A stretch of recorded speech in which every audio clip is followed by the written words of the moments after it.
જય ધન્વંતરી મિત્રો, આજે આપણે જાણીએ કે વ્યાયામ એટલે શું. એટલે કે શરીર ચેષ્ટા યા ચેષ્ટા સ્થૈર્ય અર્થ બલવર્ધિની દેહ વ્યાયામ સંખ્યાતામ માત્રાયામતામ સમાચરે. શરીરની એવી ચેષ્ટા કે ક્રિયાઓ કે જેના રીતે સ્થૈર્ય એટલે કે સ્ટેબિલિટી અને બલવર્ધન એટલે કે સ્ટ્રેન્થમાં વધારો થાય, બળનો વધારો થાય, એને વ્યાયામ કહેવામાં આવે છે.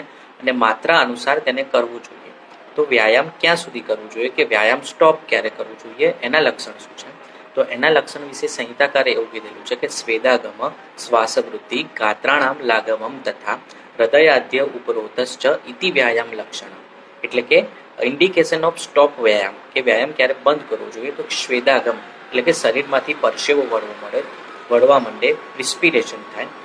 એના પછી છે શ્વાસ વૃદ્ધિ એટલે કે ઇન્ક્રીઝ ઓફ રેસ્પિરેટરી રેટ, શ્વાસ વધવા માંડે.